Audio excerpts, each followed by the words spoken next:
Bien, chers amis, bonjour. Permettez-moi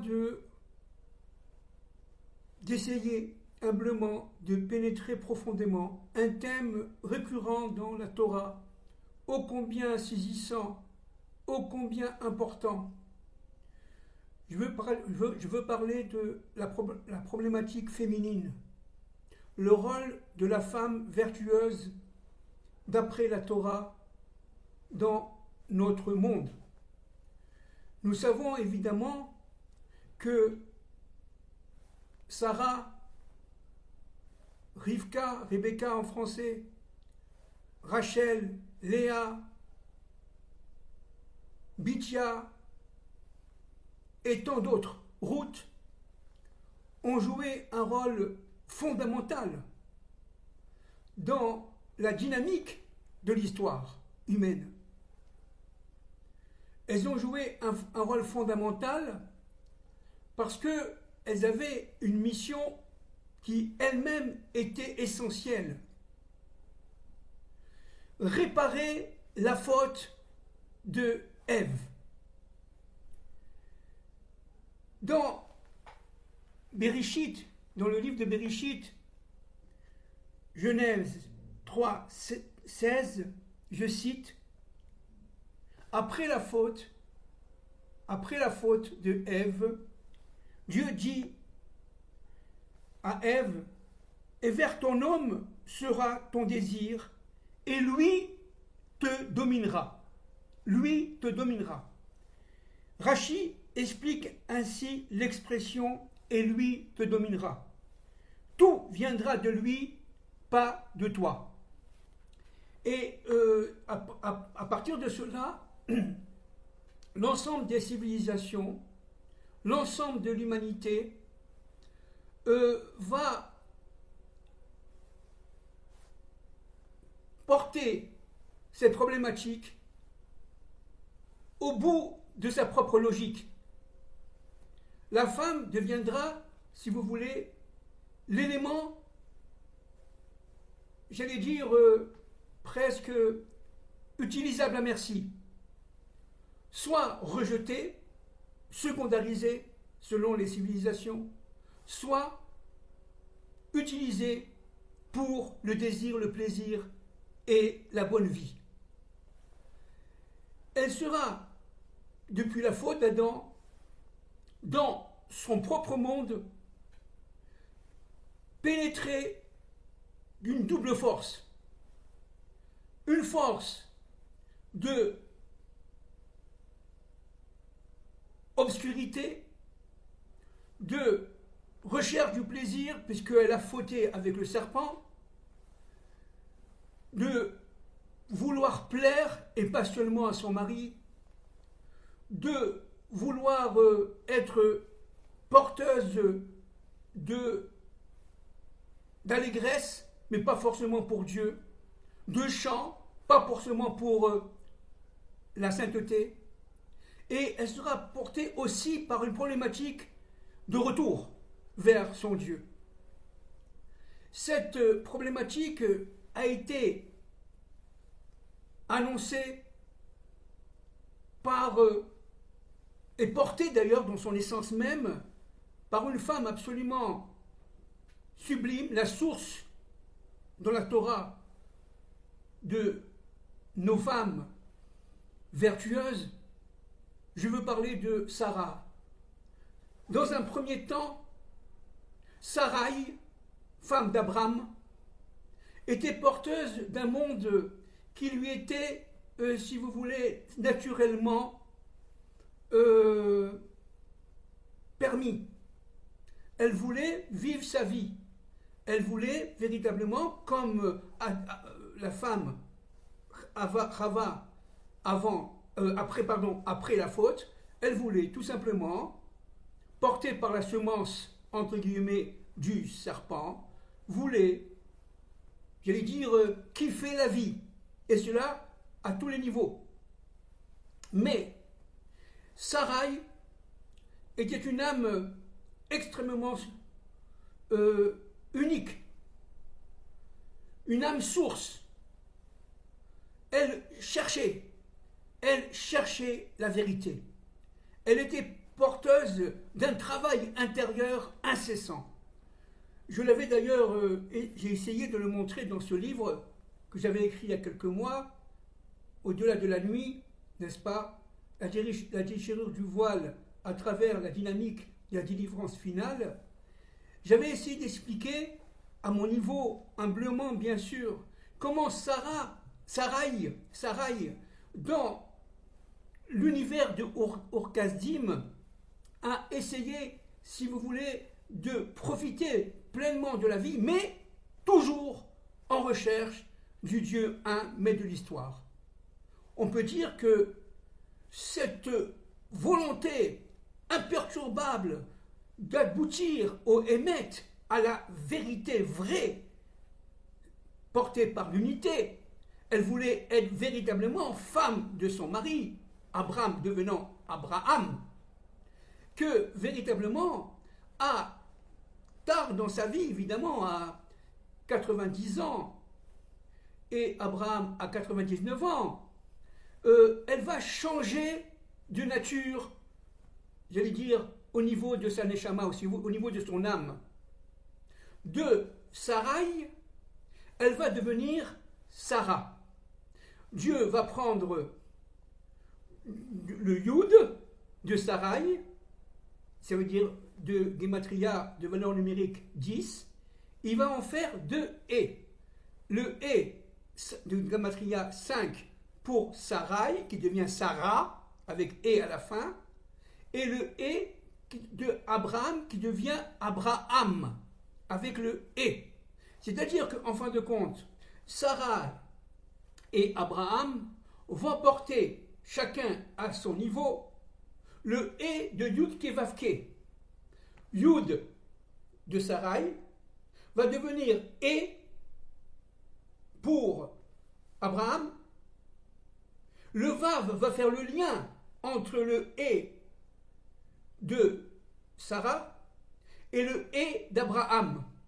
Sarai, n'est-ce pas, va faire, si vous voulez, cause commune, j'allais dire, avec la Malchut, avec le monde de la Asiya, le monde d'ici-bas, qui est un monde par définition, par nature, féminin, et Abraham va porter en lui le monde masculin. Le « d'en haut est lié, si vous voulez, rapidement, je dis en quelques secondes bien sûr, au « reçu par Abraham devenant Abraham, et le « d'en bas, le « de Sarai qui devient Sarah, va être porté dans le monde de la nature, dans le monde de la science, dans le monde de la politique, dans le monde qui est le nôtre. Dans le monde qui est le nôtre. Et donc, si vous voulez, à partir de ce moment-là, il y a un phénomène fondamental qui se passe, c'est que les deux vont enfanter Isaac. C'est-à-dire qu'à ce moment-là, n'est-ce pas, il faut comprendre un point qui est fondamental. Et là, je vais citer, si vous voulez, le Midrash, je vais citer Genèse 3, 17. Adam est maudit à travers la malédiction qui est imposée à la terre, parce qu'il a écouté la voix d'Ève. Genèse 3, 17. Abraham est béni à travers Isaac parce qu'il a écouté la voix de Sarah. C'est dans ce livre, évidemment, page 73, de monsieur, je l'ai souvent cité, David Saada, Le point intérieur, aux éditions Albin Michel. Alors, que s'est-il passé, en fait? Il y a eu, grâce au travail intense, au jour le jour, j'allais dire seconde par seconde, de transmutation d'âme de Sarai devenant Sarah, une capacité de porter en elle le peuple d'Israël par Isaac. Ce n'est que lorsqu'elle a réussi véritablement à devenir Sarah qu'elle porte Isaac. Et Abraham a écouté. Pourquoi? Pourquoi son mari a écouté Sarah? Parce que de dominer par la faute de Chava, la femme va devenir maîtresse, va devenir guide, va devenir ce qu'on appelle chez les kabbalistes le or makif, c'est-à-dire l'enveloppe qui va quelque part protéger son mari. On parle bien entendu de la femme vertueuse, bien sûr. C'est-à-dire qu'en fin de compte, la femme qui a la capacité de transmutation, de passer de Sarai à Sarah, élément source du modèle de Sarah pour toutes les femmes qui descendent d'Adam et de Ève. Élément source. Ce travail-là doit être accompli par toutes les femmes qui descendent de Sarah et de Ève. Sarah a été la première femme qui a réussi la réparation de Chava, de Ève. C'est pour ça que nos maîtres disent dans le Zohar que l'âme de Chava va pénétrer profondément l'âme de Sarah. Elle va faire, si vous voulez, une sorte de personnalité commune, personnalité unificatrice, unifiée, de manière à ce que Sarah soit en fait le modèle de toutes les femmes qui essayent, qui entendent répondre à l'appel de Dieu intérieur de manière à réparer ce qui est en elle, c'est-à-dire la faute de Chava, la faute de Ève.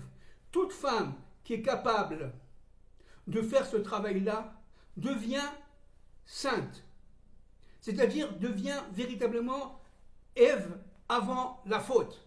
Et la première qui a fait cela, c'est évidemment Sarai qui devient Sarah.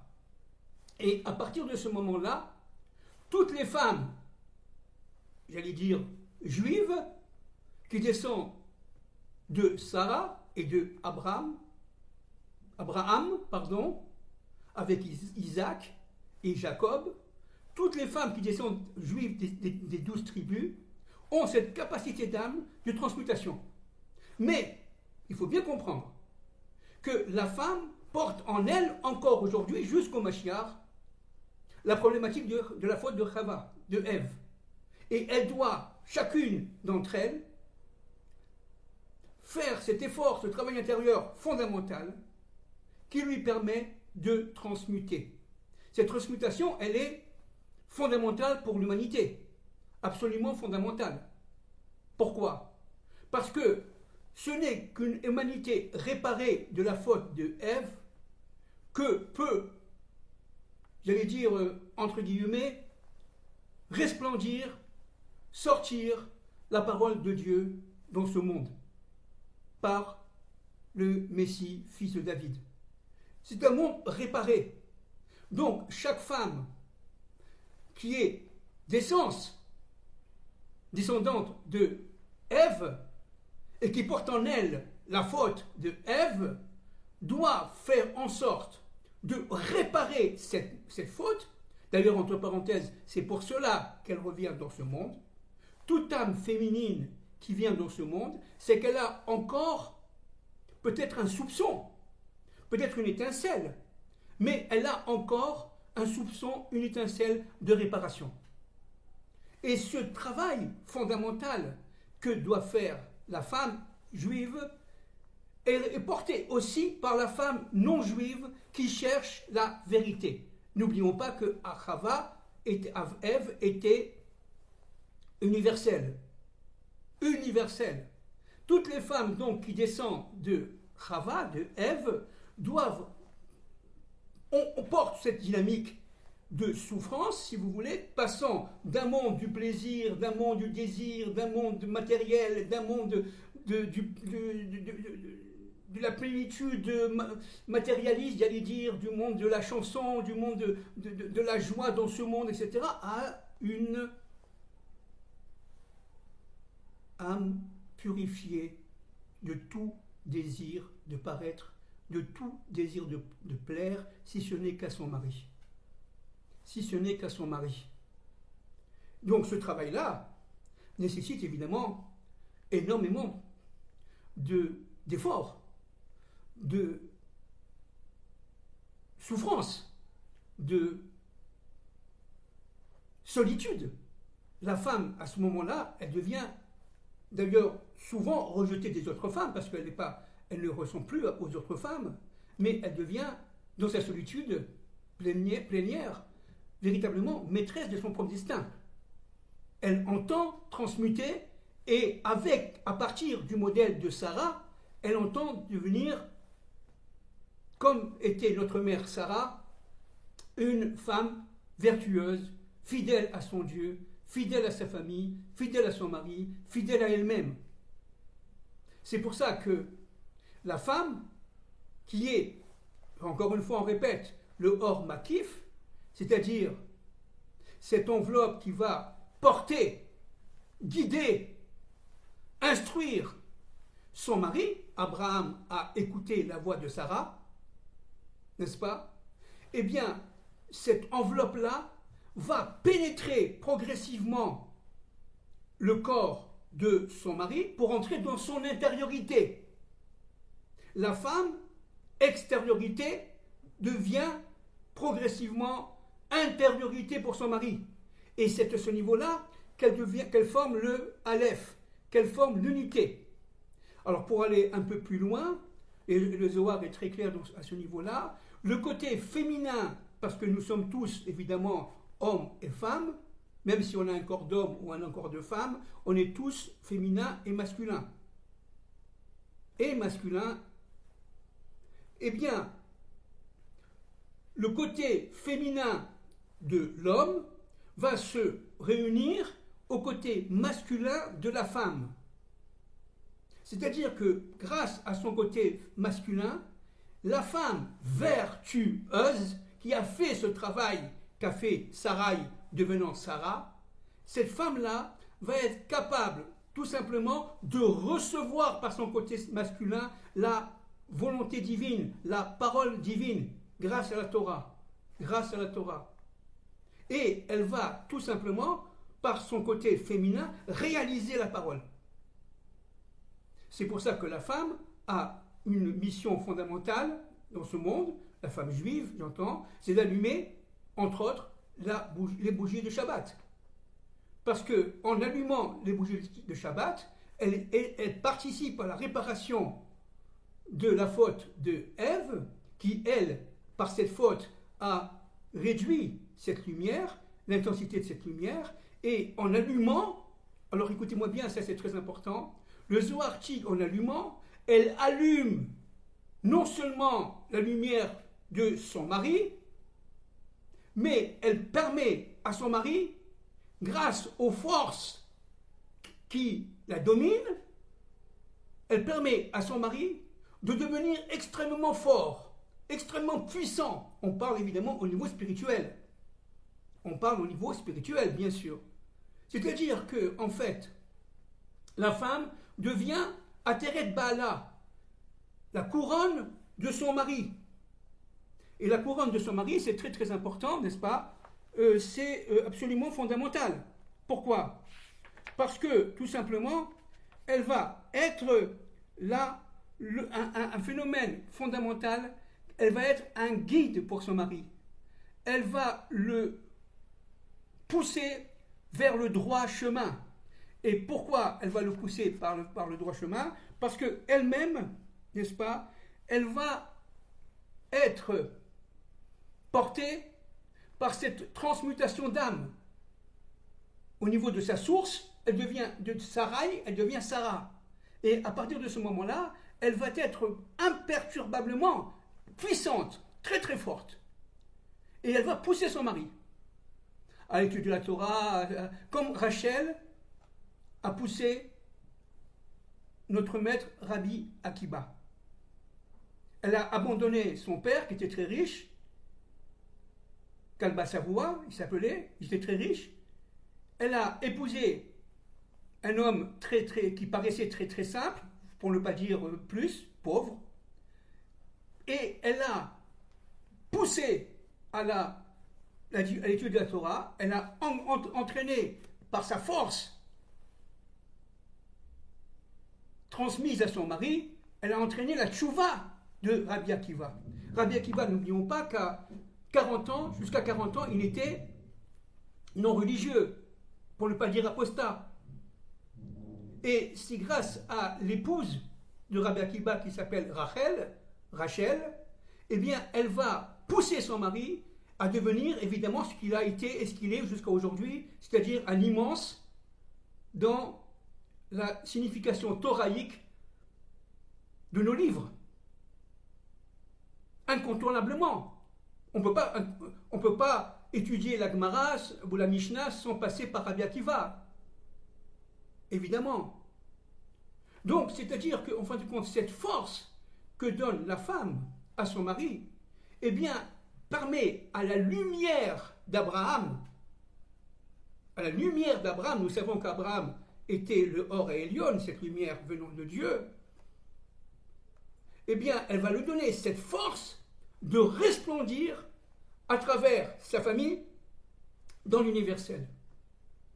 Abraham devient universel grâce à la force que sa femme, Sarai, devenant Sarah, lui a transmise. Et à partir de ce moment-là, il sera, au niveau de sa mission, imbattable.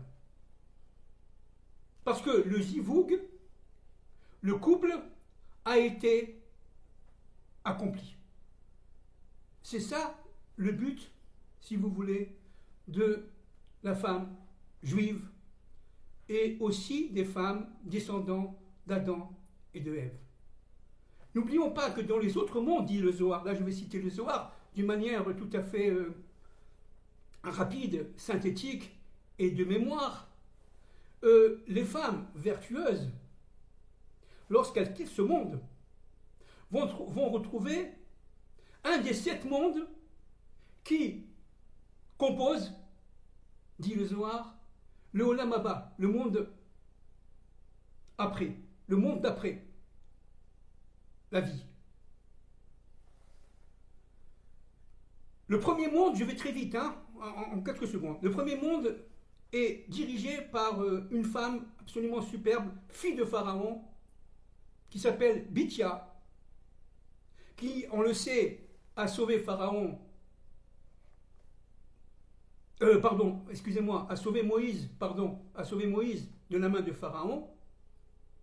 Elle était en Tikkun, elle était en train de faire le travail de la réparation de la faute de Ève. Elle devenait en fait fidèle à son Dieu. Elle cherchait le Hémet. Elle n'était pas juive d'origine, bien sûr. C'était la fille de Pharaon. Elle était idolâtre. Mais elle cherchait énormément. Et c'est comme Sarai cherchait. Et ce n'est qu'à partir du moment où elle est partie au mikvé, dit Rashi,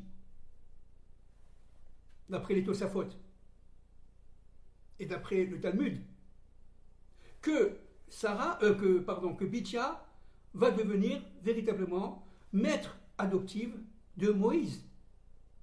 Eh bien, dans ce premier monde, Bithia sera la maîtresse de ce premier monde.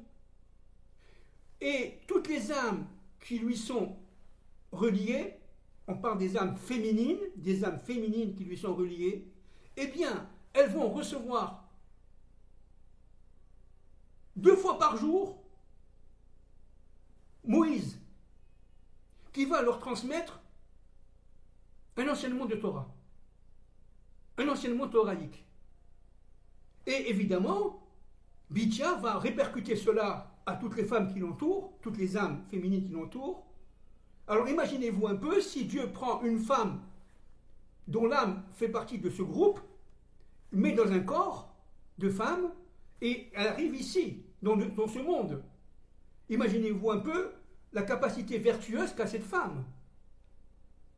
C'est-à-dire qu'elle va porter en elle la capacité de transmutation, la réparation de la faute de Ève.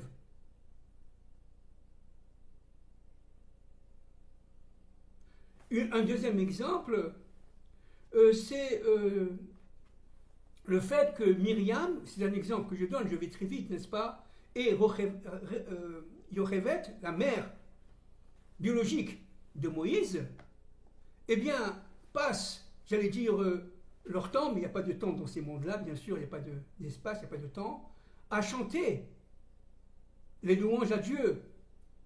Et la femme vertueuse va être portée par le chant, grâce à Myriam. Et toutes les femmes, les âmes féminines qui sont autour de Myriam et de Yochevet, eh bien, elles vont tout simplement être portées par la musique. Elles viennent, et le chant, elles viennent ici, évidemment, et elles seront portées par le chant.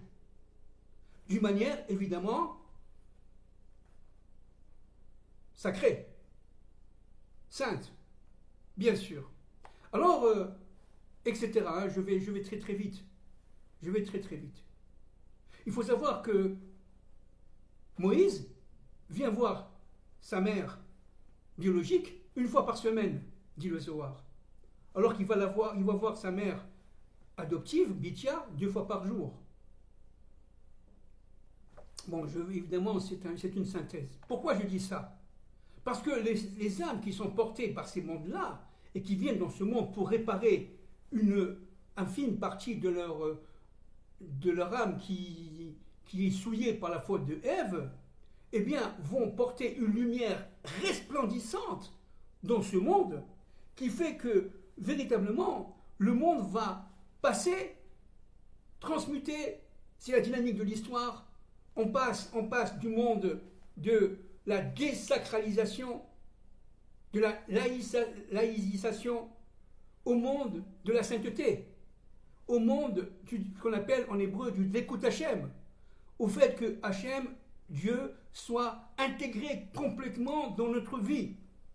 Donc imaginez-vous un peu le rôle énorme de la femme. Sarah étant le modèle, source, type, modèle Sarah, que toute femme vertueuse recherche dans ce monde pour accomplir la réparation de la faute de Ève. Maintenant, Isaac savait, il était évidemment fils d'Abraham et fils de Sarah, il savait exactement quelle était sa mission. À 37 ans, il subit la Kéda avec son père Abraham au mont Moria, au mont Sion, à Jérusalem. Et à 40 ans, il épouse Rebecca. Rebecca, sœur de Lavan, fille de Bathuel. Il faut savoir que Rebecca est une lumière sacrée qui descend d'une famille, j'allais dire, de brigands, pour ne pas dire immonde. Son père, Bathuel, vendait des idoles et se faisait rémunérer en s'approchant d'une vierge. C'était des êtres, lui et son fils Lavan, qui adoraient l'argent, l'or et les matières précieuses. De cela sort une âme, Rebecca, qui est tout simplement unique. Mais Isaac a voulu quand même faire l'expérience. Il a mené dans la tente dans laquelle résidait de son vivant sa mère Sarah. Et un point fondamental, n'est-ce pas? Un point absolument fondamental. Il a voulu voir si la lumière qui était, ce qu'on appelle le Or Elion, qui était toujours lumineux durant la vie de Sarah et qui éclairait toute la tente, revenait avec Rebecca.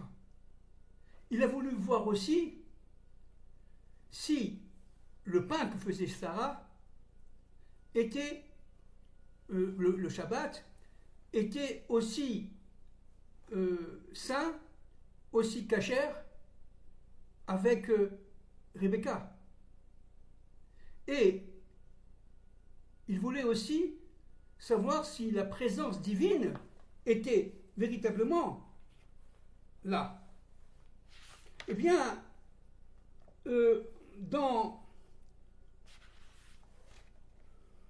attendez, je cherche. Voilà, c'est ça. Dans le Shem Mishmuel, c'est un commentaire de la Torah qui a été établi au début du XXe siècle, aux environs du début du XXe siècle, par le Rav Shmuel Bornstein, maître racitique, je cite.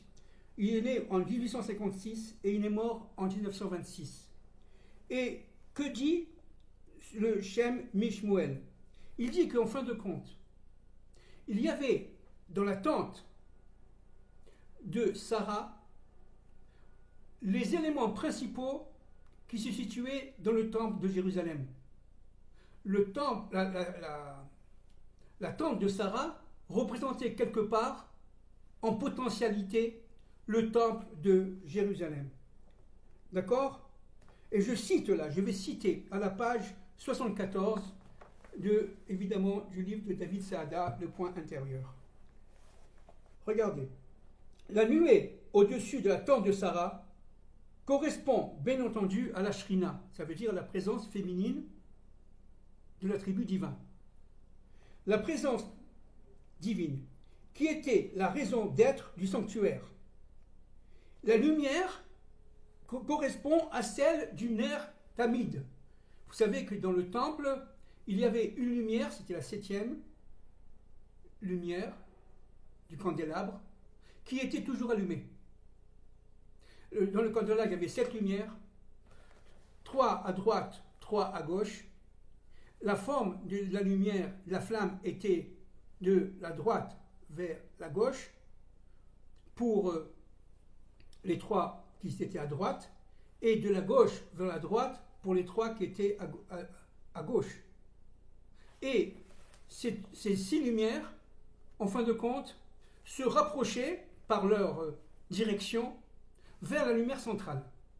Et cette lumière centrale s'appelle le Ner Tamid, qui était toujours allumé. 24 heures sur 24 au temple de Jérusalem. Le deuxième point très important, n'est-ce pas, c'est ce qu'on appelle le pain. Le pain que faisait Sarah Immanou et qui était évidemment extrêmement sacré, qui correspond au lechem apanim, les pains que mangeaient les Kohanim, et qui étaient toujours croustillants, frais, de semaine en semaine, de jour en jour, si vous voulez, entre deux Shabbatot.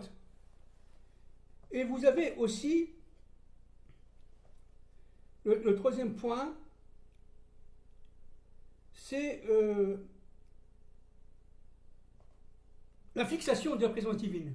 Voilà, je dis dans le monde. C'est-à-dire qu'avec cela, il y a une sorte de prestation de la présence divine dans le monde.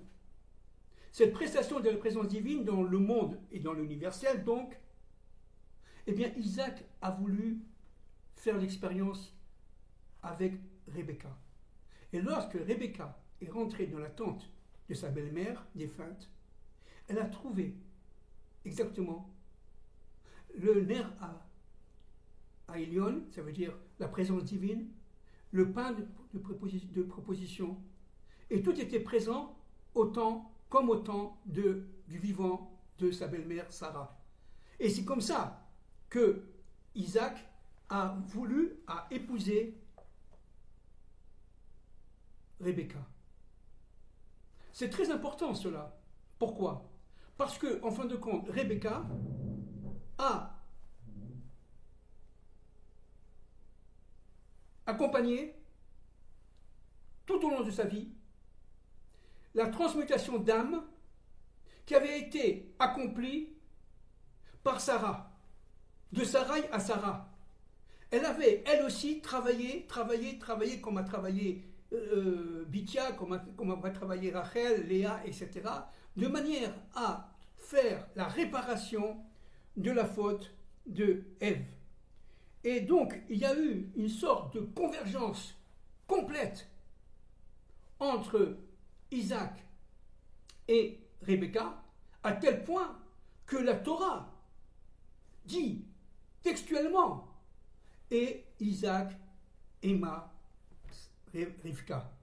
Isaac aima Rebecca. C'est-à-dire qu'en fin de compte, la séparation qui a eu lieu entre Adam et Ève, et notamment pendant 120 ans, eh bien, a été quelque part réparée par le modèle Sarah, Sarai devenant Sarah, par ce travail intérieur intense des femmes vertueuses, dont beaucoup d'ailleurs n'étaient pas juives. Ruth n'était pas d'origine juive, c'est quand même l'arrière-grand-mère du roi David.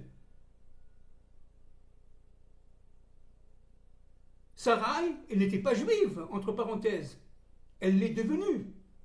Abraham n'était pas juif, entre parenthèses, il est devenu. Comment? Par la circoncision. Et Sarai, par la transmutation d'âme. De Sarai est devenue Sarah. Donc c'est un travail intense.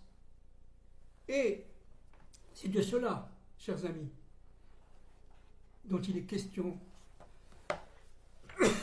pardon, à la fin des temps de l'histoire. Autant de la transmutation d'âme qui va apparaître à travers la réparation de la femme d'après la faute, qui va devenir la femme d'avant la faute. C'est ça le plan de l'histoire. C'est pour ça que la délivrance est directement liée au mérite des femmes. C'est pour ça que Myriam et l'ensemble des sages-femmes de l'époque, qui étaient hébraïques, qui étaient juives, entre guillemets, elles ont sauvé au maximum les enfants des mains de Pharaon. Et c'est elles qui ont organisé la sortie d'Égypte, à travers évidemment les femmes vertueuses. Et c'est elles qui ont chanté lorsque la mer, au 7e jour de Pessah, 7e jour après la sortie d'Égypte, s'est ouverte, avec les tambourins, avec etc., etc. Et c'est ce qui se passe aujourd'hui. Pourquoi elles ont chanté? Parce que le fait d'ouvrir les forces naturelles par le supranaturel, par le surnaturel, eh bien, a permis au monde dans lequel appartenaient Myriam, Yocheved et toutes les femmes qui chantaient, de chanter dans ce monde. De chanter dans ce monde. C'est-à-dire qu'en fin de compte, le fait de sortir d'Égypte, le fait d'être délivré par l'ouverture de la mer, a permis à tout le peuple d'Israël de recevoir la Torah. Il ne peut pas y avoir de réception de la Torah, et c'est pareil exactement à la fin des temps de l'histoire. Bezrat Hashem, si Dieu veut à notre époque, si Dieu veut, on peut se tromper, on n'est pas prophète. Eh bien, c'est exactement ce qui va se passer. C'est-à-dire qu'on ne peut pas recevoir la Torah de la délivrance du Messie, fils de David, sans sortir d'Égypte et sans pénétrer profondément, avec toute la foi nécessaire, avec toutes les mounas nécessaires, dans la mer, et sortir vainqueur. C'est ça l'enjeu. C'est ça l'enjeu. Et les femmes qui, à la fin des temps, vont avoir cette capacité de transmutation d'âme, dont le modèle source est Sarah qui devient Sarah, ces femmes-là vont jouer et jouent actuellement, même si on ne le voit pas, bien entendu, c'est caché, c'est caché dans les secrets des âmes, vont jouer un rôle fondamental dans la sortie du Mashiach ben David. Un rôle fondamental. Le Mashiach ben Yosef étant masculin, le Mashiach ben David étant féminin. Et dans le côté Mashiach ben David, il va y avoir la Malchut, il va y avoir la Shrina, il va y avoir l'alliance entre Dieu et son peuple, Israël, de retour sur sa terre. Et à travers cette alliance fondamentale, originelle, eh bien, il va y avoir l'alliance entre Dieu et l'humanité tout entière, qui descend dans un premier temps d'Adam et de Ève. Vous voyez, c'est un programme immense. Un programme immense. Sarah a vécu 127 ans, dit la paracha Chaye Sarah. Chaque seconde, dit le Zohar, chaque instant de la vie de Sarah était une lumière, avait un sens. Elle avait la capacité en transmutation, en transmutant de Sarai à Sarah, elle avait la capacité, cette femme primordiale, unique, de faire la réparation de Ève et de donner par cela un sens à chaque instant de sa vie. À chaque instant de sa vie. C'est pour ça que les 127, bon, on ne va pas rentrer dans un approfondissement de ce thème, c'est très très long et assez difficile. Le code 127, c'est 100 plus 20 plus 7, et il représente l'ensemble des sphirotes, ça veut dire des attributs divins, qui sont à l'intérieur de chacun d'entre nous et dans l'universel, à partir d'Israël. Et ce qui s'est passé par le tikkun, par la réparation de Sarai devenant Sarah, c'est tout simplement le fait que les attributs qui sont au-dessus de la Malchut, et vous savez que la Malchut, c'est l'attribut le plus bas, le 7e niveau, qui porte, comme la femme porte son enfant, comme la femme porte son monde, comme la femme porte le Messie, eh bien, va porter l'ensemble des sphirotes qui lui sont au-dessus. Et c'est ça, le Messie. Alors, si vous voulez me dire, qu'est-ce que c'est que le Messie, au niveau des secrets, d'une manière extrêmement, évidemment, simple, synthétique, c'est Malchut, le côté féminin de notre monde, c'est la Shrina, l'attribut féminin de Dieu, Baketer, ça veut dire la couronne. Keter, ça veut dire couronne en français. Malchut, Baketer, ça veut dire qu'à partir de ce moment-là où la femme qui a fait tchouva, qui a reconnu Dieu, maître de l'histoire, qui est rentrée dans la morale qui était celle de Ève avant la faute avec le serpent, eh bien cette femme-là va resplendir dans le monde. Et de ce fait-là, le Messie, fils de David, va tout simplement sortir, grâce à Dieu, sous la volonté divine, la parole salvatrice. Voilà, donc c'est un thème évidemment sans fin, c'est un thème énorme, mais il faut lancer un hymne, un chant à la femme vertueuse. L'homme, vraiment, ne peut agir dans ce monde, et cela en toute moralité, que grâce au mérite de sa femme. Un homme qui laisse sa femme aller dans la secondarisation de la vie, dans les choses futiles, eh bien, répercute, perpétue la faute de Chava. L'homme est dominé pour le bien, par la moralité, par l'attribut féminin qui est en lui et qui est porté par sa femme. La femme représente la bina. Elle porte en elle la capacité de discernement de la réalité, de voir une chose à travers une autre chose. Elle comprend l'évolution de l'histoire familiale. Elle comprend l'évolution d'un phénomène qui, pour l'homme, serait peut-être bon, mais pour la femme serait catastrophique. Parce qu'elle a le sens du discernement. Elle savait que d'Ishmaël allait sortir un individu qui était le strict contraire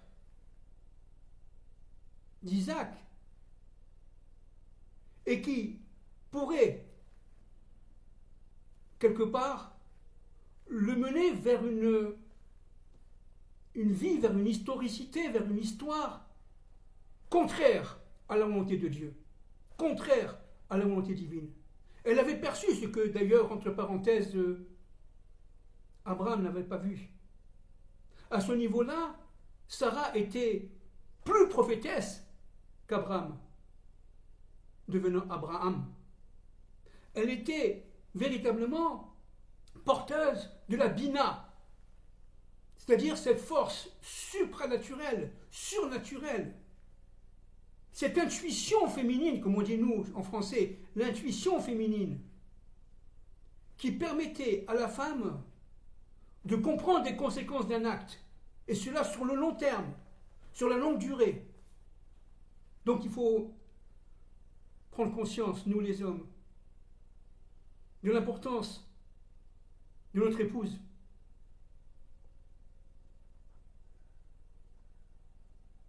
Accompagner le travail intérieur de notre épouse afin qu'elle passe au niveau de son élément source de Sarai à Sarah, de manière à féconder le Messie, fils de David. Il s'agit d'un travail, d'une volonté première, fondamentale, qui seule pouvait conduire à la délivrance finale de l'humanité tout entière et à travers elle d'Israël. Merci beaucoup.